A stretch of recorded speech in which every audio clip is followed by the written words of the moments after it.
ஓம் நம சிவாய.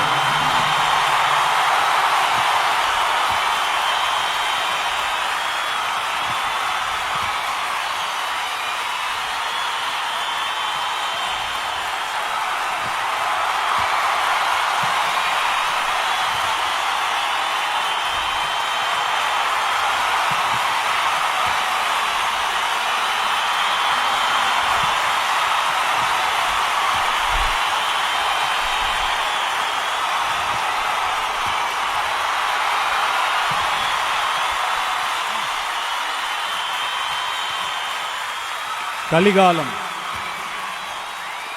இது கலிகாலம். வெறுப்பு ஓங்கி நிற்கிற காலம்.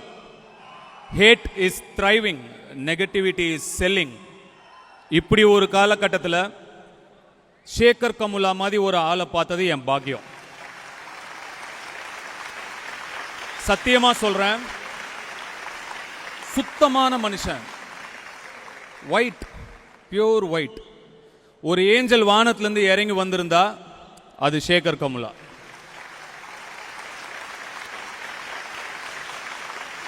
ஆனா ரொம்ப இன்னசென்ட், அப்பாவி. எனக்கு அவர் பார்க்கும் போதெல்லாம் தோணும், என்னடா இப்படி ஒரு பிள்ளைய பெற்று இவங்க அப்பா அம்மா இந்த உலகத்தில் விட்டுட்டாங்களே, இந்த மனுஷன் எப்படி இங்கே பிழைக்க போறாரு அப்படின்னு தான் தோணும். ஆனால் ஒன்று சொல்றேங்க, இந்த கலிகாலத்தில் அந்த மாதிரி மனுஷன் இருக்கிறதுனால தான் இன்னும் மழை பெய்யுது. அந்த மழையில தான் நம்மெல்லாம் செழிச்சிட்டு இருக்கோம். சார், நான் நிறைய டைரக்டர்ஸோட வேலை பண்ணிட்டேன். தமிழ், தெலுங்கு, ஹிந்தி, இங்கிலீஷ் எல்லா மொழியிலையும் வேலை பண்ணிட்டேன். நிறைய டைரக்டர்ஸை பார்த்துட்டேன். ஒரு டைரக்டரா நீங்க சூப்பர் தான், பட் அதை தாண்டி ஒரு மனுஷனா உங்களை தெரிஞ்சதுல, உங்க கூட பழகினது எனக்கு ஒரு பிளெஸிங். நான் கோவிட் டைம்ல கிரேமேன் ஷூட்டிங்ல இருக்கும்போது எனக்கு கதை சொன்னாரு சேகர் கமுலா சார். ஒரு வீடியோ காலில் 20 மினிட்ஸ் கதை சொன்னாரு. எனக்கு ரொம்ப பிடிச்சிருந்தது. ஓகே சார் பண்றேன்னு சொன்னேன். அப்புறம் ஒரு 2 இயர்ஸ் ஆளை காணோம். 2 இயர்ஸா கதை எழுதுறாரு, ஸ்கிரீன் பிளே பண்றாரு. 2 இயர்ஸ்க்கு அப்புறம் வந்து எனக்கு கதை சொல்றாரு. எனக்கு ரொம்ப பிடிச்சிருச்சு. எக்ஸ்ட்ராடினரி.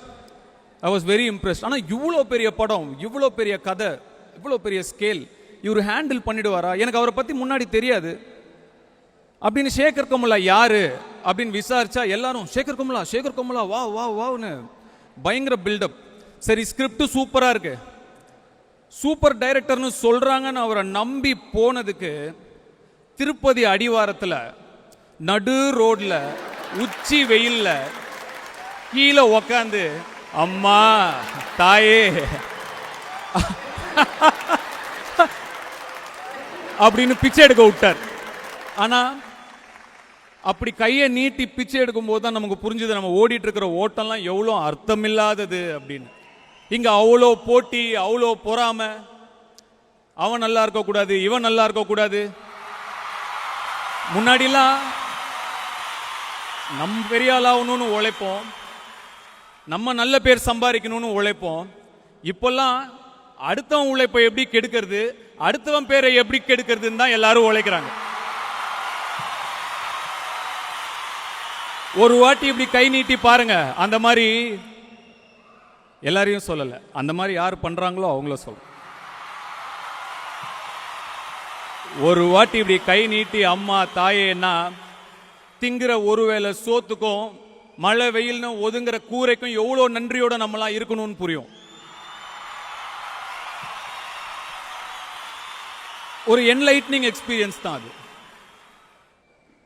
இதுக்கு முன்னாடி காசியில் ஒரு வாட்டி எனக்கு அந்த மாதிரி ஒரு எக்ஸ்பீரியன்ஸ் கிடைச்சது. ஹரிஷ்சந்திர காட்னு இருக்கும், அங்கே தான் பிணங்களெல்லாம் எரிப்பாங்க. ராஞ்சனா பட ஷூட்டிங் அப்போ என்ன அங்கே ஒரு 45 நிமிஷம் ஒரு 15 பிணங்கள் என்னை சுற்றி எரிஞ்சிட்டு இருக்கு. அதுக்கு நடுவில் நிற்க வச்சுட்டு போயிட்டாங்க. கேமரா எடுத்துகிட்டு தூரமாக போயிட்டாங்க.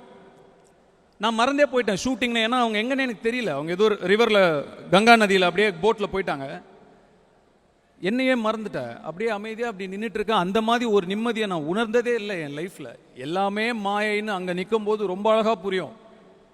அந்த மாதிரி ஒரு என்லைட்னிங் எக்ஸ்பீரியன்ஸ் இந்த படத்தில் திருப்பதி அடிவாரத்தில் உங்கள் மூலமாக கிடைச்சது சார். தேங்க்யூ.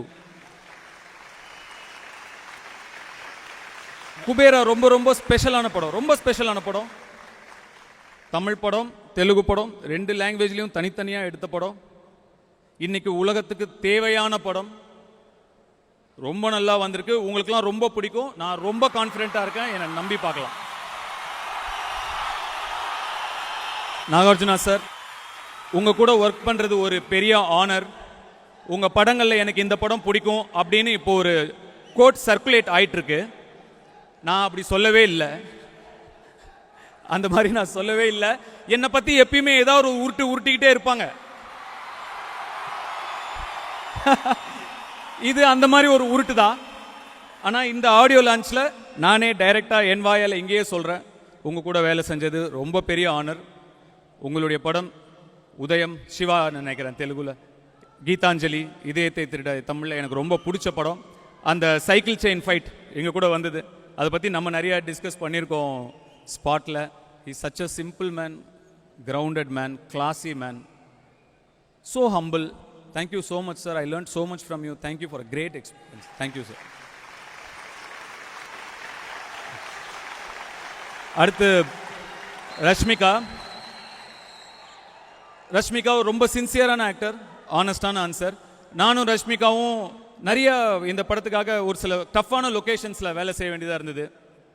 குப்பையில், குப்பை லாரியில், குப்பை கிடங்குல, சாக்கடையில், எல்லா இடத்துலையும் விழுந்து புரண்டு நானும் ரஷ்மிகாவும் போய் அப்படியே மெதுவாக சேகர் சார்ட்ட கேட்போம். சேகர் சொல்லுவார், நீங்கள் 2 பேரும், அவர் இங்கிலீஷில் சொல்லுவார், தமிழில் சொல்கிறேன், நீங்கள் 2 பேரும் அப்படியே குப்பை லாரியில் இருக்கீங்க, குப்பைலாம் உங்கள் மேலே ஃபுல்லாக கிடக்கு, குப்பையெல்லாம் விலக்கிட்டு அப்படியே மேலே வரீங்க. நாங்கள் தயங்கி சார் அது ஃபேக்கு குப்பை தானேன்னு. அவர் வந்து real real real real real ஏங்க, நாங்கள் என்னவோ ரியல் குப்பை போட சொன்ன மாதிரி, நாங்கள் ஃபேக்கு குப்பை தான். ஆனால் அவர் ரொம்ப சின்சியராக real real real real. But great experience, great experience. இந்த ரஷ்மிகா வந்து little girl from Coorg to a pan Indian star, great achievement. Congratulations to her. DSP sir, ரொம்ப நாள் ஆச்சு நம்ம சேர்ந்து ஒர்க் பண்ணி. ரொம்ப சந்தோஷம் உங்களோட திரும்பி வேலை செய்கிறதுல. அப்போ பார்க்கும்போது என்ன எனர்ஜி இருந்ததோ இப்போ இந்த பொய்வா சாங் ரெக்கார்ட் பண்ணும்போதும் அதே எனர்ஜி உங்ககிட்ட இருக்குது. Thank you for giving us extraordinary music. Thank you so much. கண்ணா, நீங்க என்ன சொல்றீங்கன்னு எனக்கு புரியல. ஆனா ஒன்னொன்னா வரேன்.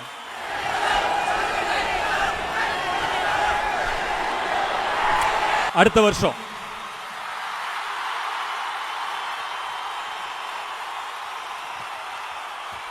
வட சென்னை 2 அப்படின்னு நம்ம டார்லிங்ஸ் கேட்டாங்க.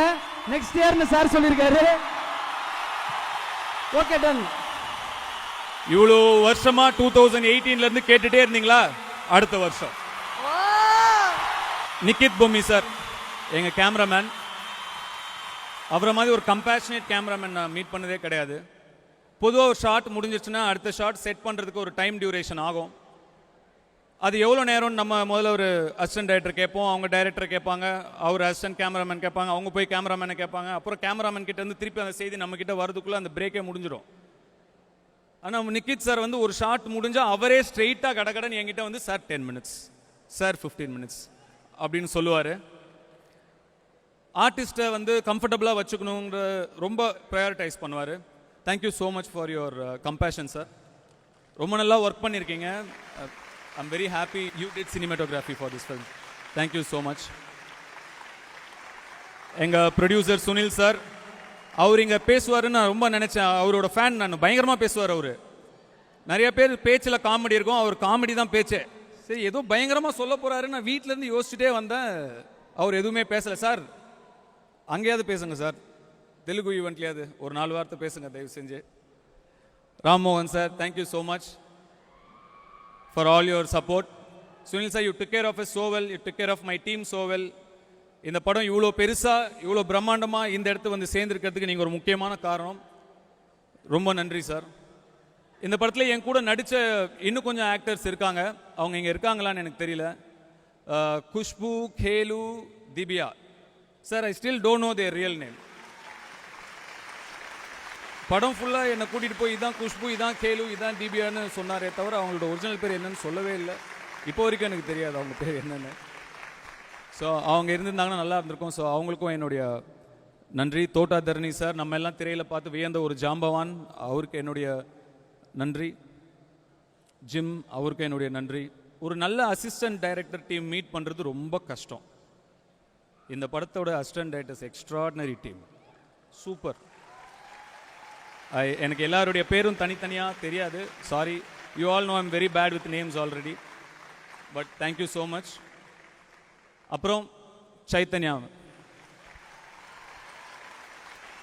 எனக்கு எப்போல்லாம் உடம்பு சரியில்லாமல் போயிடுதோ, இல்லை நம்மளை பற்றி ஏதோ ஒன்று நெகட்டிவாக வருதோ, இல்லை நம்ம படம் ஏதோ ஒன்று நல்லா ஓடிச்சோ, பெரிய சக்ஸஸ் இருக்குதோ, குடுகுடுன்னு வந்து முதல்ல எனக்கு சுற்றி போடுவாங்க ஒரு மதர் மாதிரி.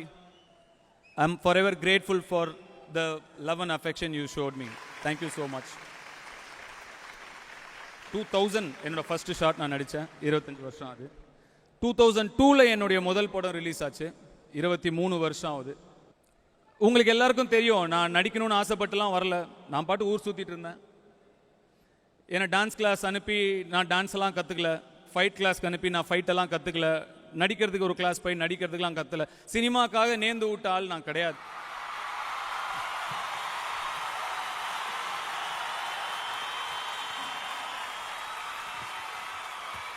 சினிமாக்காக நேர்ந்து விட்டால் நான் கிடையாது. அப்படியே வந்தோம். அப்பா கேமரா முன்னாடி இழுத்துட்டு வந்தார். செல்வா சார் எனக்கு நடிப்பு சொல்லி கொடுத்தாரு, ஒரு ஸ்டாராக மாற்றினாரு. ஆனால் அதுக்கப்புறம் எங்கே போகணும், என்ன பண்ணணும், இப்படி போ அப்படின்னு சொல்கிறதுக்கு யாரும் இல்லை, இதான் ஒரு ரூட்டு அப்படின்னு கையை பிடிச்சி கூட்டு போகிறதுக்கு யாரும் இல்லை. ரொம்ப குழப்பமாக இருக்கும். ஏன்னா எனக்கு வயசு 18 வயசு தான். ஒரு 25 வயசு, ஒரு 30 வயசுலேயே இருந்தால் ஒரு தெளிவு இருந்திருக்க முடியும். எனக்கு ஒரு 18 வயசு தான். திருடா திருடி, ஒரு திருவிளையாடல் ஆரம்பம், ஒரு பொல்லாதவன், ஒரு வேலையில்லா பட்டதாரி, இந்த மாதிரி மாஸ் கமர்ஷியல் படங்கள் இதுதான் உங்களுக்கு செட் ஆகும், நீங்க இந்த மாதிரி படங்கள் தான் பண்ணணும்னு சொல்லுவாங்க. கொஞ்சம் பேர் வந்து 3, மயக்கம் என்ன, ஆடுகளம், அசுரன், இந்த மாதிரி பர்ஃபார்மன்ஸ் ஓரியன்டட் படம் நீங்க பண்ணுங்க, பெர்ஃபார்மிங் ஆக்டர்ஸ் தான் கம்மின்னு சொல்லுவாங்க. கொஞ்சம் பேர் வந்து யாரடி நீ மோகினி, உத்தம புத்திரன், திருச்சிற்றம்பலம், இந்த மாதிரி ராம்காம் ஃபேமிலி படங்கள் பண்ணுங்க, அந்த ரூட்ல தான் போகணும்னு சொல்லுவாங்க. அது அவங்களுக்கு என்ன தேவையோ அது தகுந்த மாதிரி சொல்லுவாங்க. எதுல போறது? என் ஃபேன்ஸை நான் ரொம்ப அழகா குழப்பி வச்சிருக்கேன். என்கிட்ட இருந்து எப்ப இருந்து என்ன வேணா வரும். அதை குழப்பமே இல்லாம அவங்க கிளியரா புரிஞ்சுக்கிட்டாங்க.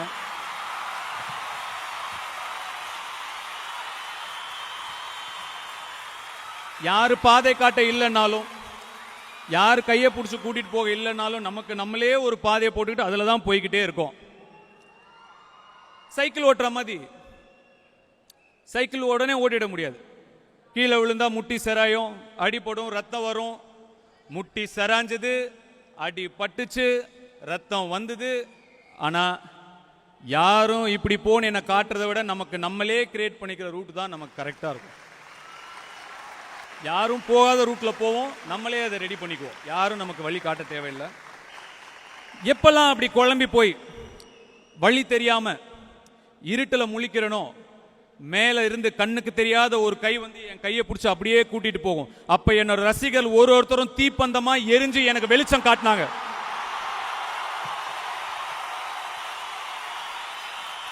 நீங்க என்னை பத்தி எவ்வளவு வேணா வதந்திகளை பரப்புங்க, என்ன வேணா நெகட்டிவிட்டியை ஸ்ப்ரெட் பண்ணுங்க. ஒரு வாட்டியும் என் படம் ரிலீஸ்க்கு 1.5 மாசம் முன்னாடி ஒரு நெகட்டிவ் கேம்பெயினை ஏற்படுத்தி ஸ்ப்ரெட் பண்ணுங்க. அந்த கண்ணுக்கு தெரியாத கையும் என் ரசிகர்கள் ஒருத்தரும் தீப்பந்தமா எரிஞ்சிட்டு இருக்கிற வரைக்கும் நான் போயிட்டே இருப்பேன்.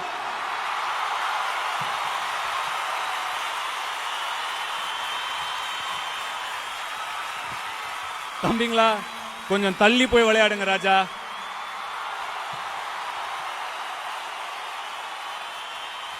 இந்த உளுலாங்கட்டி சர்க்கஸ்லாம் வேணாம். இங்க இருக்கிறவங்க எல்லாம் என் ரசிகர்கள் மட்டும் கிடையாது, 23 வருஷமா என் கூடயே வந்த என் கம்பானியன்ஸ், என்னுடைய வழித்துணை. நீங்க சும்மா ஒரு 4 வதந்திய பரப்பி இத காலி பண்ணிடணும்னு நினைச்சா அதை விட முட்டாள்தனம் எதுவுமே கிடையாது. ஒரு செங்கலை கூட ஆட்ட முடியாது.